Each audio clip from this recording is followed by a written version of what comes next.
हुरिया दिलावर से मंगनी की बातें शेयर करती है और कहती है खाना और चाय बहुत अच्छा था। दिलावर कहता है स्टाफ भी जबरदस्त था और मुलाजिम तो वैसे भी सोच समझ कर रखते हैं। हुरिया तंजिया कहती है खैर इतने भी अच्छे नहीं जितने आपने सर पर चढ़ा रखे हैं। दिलावर कहता है अच्छा तो फिर आकर उतार देना जमीन पर आकर। दिलावर कहता है तुम्हारे लिए अच्छी खबर है, बख्तू जॉब छोड़ कर जा रहा है, तुम बहुत खुश होगी। हुरिया कहती है तुम्हें क्या लगता है ऐसे मामूली लोगों की बहुत अहमियत होगी मेरे लिए, मुझे कोई फर्क नहीं पड़ता। हुरिया कहती है मैं इस वक्त सिर्फ अपनी और तुम्हारी बात करना चाहती हूँ, किसी तीसरे की नहीं। मुलाजमा सालार का दिया हुआ मोबाइल फोन देखती है और सोचती है सालार साहब कितने अच्छे हैं, मेरे मना करने के बावजूद भी फोन भेज दिया। खाला आती है और ये क्या कर रही हो तुम, तो मुलाजमा फौरन फोन छुपा लेती है और खाला को जाहिर नहीं करती कुछ भी। खाला कहती है काम कौन करेगा, आजकल कुछ ज्यादा ही आदत नहीं होगी तुम्हें आराम करने की, चलो जाकर काम करो अपना। मुलाजमा अपना फोन अलमारी में छुपा देती है और खाला देखती है कि मुलाजमा अलमारी में कुछ छुपा रही है। बख्तू नूरा को कहता है मैं तेरा दोस्त हूँ, सच सच बता क्या चल रहा है तुम दोनों के बीच, मैं तुम्हें समझा रहा हूँ कि बहुत पछताएगी एक दिन तू, इसकी हंसी के पीछे भेड़िया छुपा हुआ है, मौका मिलते ही तुम्हारा शिकार करेगा। बख्तू नूरा को समझाता है और सालार से मिलने का मशवरा देता है। हुरिया और दिलावर बख्तू को नूरा से बातें करते देख लेते हैं और हुरिया कहती है लो जी यहाँ तो कुछ और ही कहानी चल रही है, और तुम कह रहे थे कि बख्तू नौकरी छोड़कर जा रहा है। दिलावर कहता है हाँ फिलहाल तो ऐसा ही कुछ है। हुरिया कहती है एक बात कहूँ, फिलहाल तो ये कहीं नौकरी छोड़कर नहीं जा रहा, इसके इरादे तुम्हारे सामने ही हैं। नईमा बख्तावर से घर मिलने आ जाती है और बख्तावर घर आते नईमा को देखती है हैरान रह जाती है। फिर दोनों बातें करती हैं और नईमा को कहती है आहत भाई से मिलने आई थी क्योंकि इनकी जॉब हो गई है यहाँ और तुम्हारा नंबर भी नहीं लग रहा था। बख्तावर कहती है अच्छा किया तुम आ गई, तुम्हें देखकर खुशी हुई, पिछले कुछ दिनों से हालात ही ऐसे चल रहे थे कि मुझे नंबर बंद रखना पड़ा। नईमा कहती है आखिर कब तक ये चूहे बिल्ली का खेल खेलती रहोगी। बख्तावर कहती मुझे शौक थोड़ी है खुद को मुश्किल में डाल, ये वक्त झूठ जिंदगी का हिस्सा बन गया, पता ही नहीं चला। बख्तावर कहती है मैं खुद थक गई हूँ, बल्कि इससे ज्यादा तो मैं घबरा गई हूँ। नईमा बख्तावर को समझाती है और कहती है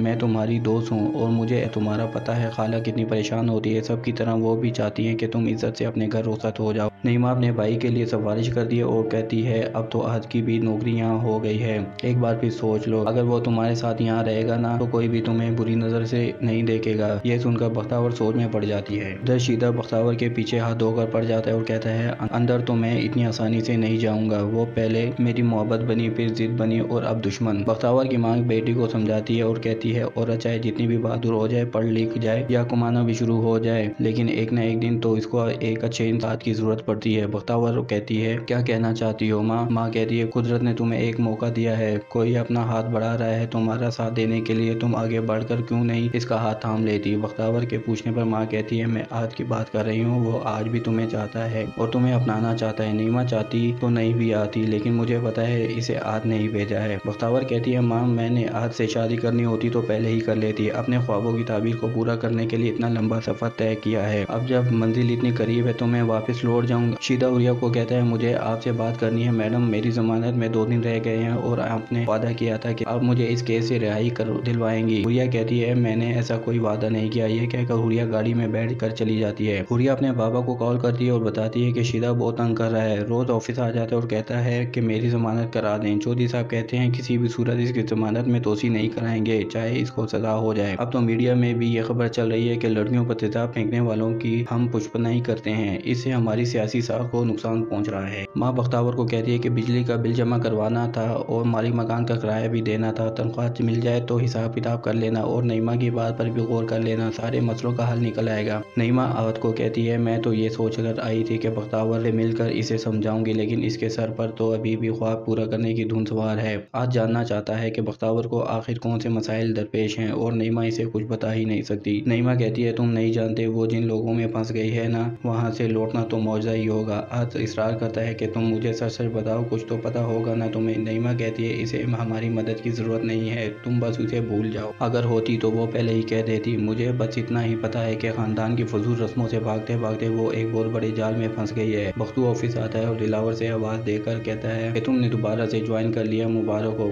मुझे बहुत खुशी हुई तुम्हारे इस फैसले से। खैर आज शाम हमने शाना के घर इयादत के लिए जाना है, तुम भी साथ चलना। बख्तू कहता है लेकिन सर वो हुरिया मैडम। दिलावर कहता है इसकी फिक्र ना करो, इसे मैं संभाल लूंगा। हुरिया सालार से कहती है कि इस नूरा का चक्कर चल रहा है इस बख्तू से। सालार कहता है खूब, तुम भी बख्तू की छोटी छोटी बात को नजरअंदाज नहीं करती। हुरिया कहती है तुम जानते हो मैं ऐसा क्यों करती हूँ। दिलावर के आस पास वो मुझे बिल्कुल अच्छा नहीं लगता, इसे किसी भी तरह से रास्ते से हटाना होगा। सालार कहता है तो इसकी लवर को रास्ते से हटा दो। मुलाजमा खाला बेगम बेगम साहब के पास आती है और कहती है, बेगम साहिबा मुझे आजकल नूरा के रंग ढंग कुछ ठीक नहीं लगते हैं, ऐसे लगता है जैसे वो कुछ छुपा रही हो हमसे। वो अपने सामान को भी ताले लगा कर रखती है और बहुत बहुत देर तक आईने के सामने खड़ी होकर गुनगुनाती रहती है, ऐसे लगता है जैसे किसी से यारी दोस्ती लगाई हो। बेगम साहिबा कहती है, इस पर नजर रखो, ऐसा ना हो कि कोई मला हमारे लिए खड़ा कर दे किसी की बातों में आकर। पराई लड़की है, हम क्या जवाब देंगे इसके घर वालों को। दिलावर हुरिया को कहते हैं, हम शाहना के घर अफसोस करने आए थे, ना कि मीडिया के सामने तमाशा बनाने। हुरिया कहती है, यही वक्त है मीडिया में हाईलाइट होने का। जहाँ तक इंसाफ की बात है तो वो इंसाफ दिलाना पुलिस का काम, हमारा नहीं। दिलावर कहता है, अगर शीदे को जमानत ना मिली होती तो पुलिस आज इससे सच उगलवा लेती और शाहना को इंसाफ मिल चुका होता। हुरिया कहती है, तो क्या शीदे की जमानत में मेरा कसूर है? दिलावर कहता है, तुमसे तो बात करना ही फजूल है। शीदा बख्तावर को रास्ते में रोककर कहता है, इतने अरसे से तुम्हारा पोल खुलने के बाद खामोश बैठा हूँ, तू सर पर चढ़ रही है। तो बख्तावर कहती है, तू खामोश क्यों है, बता दे सबको।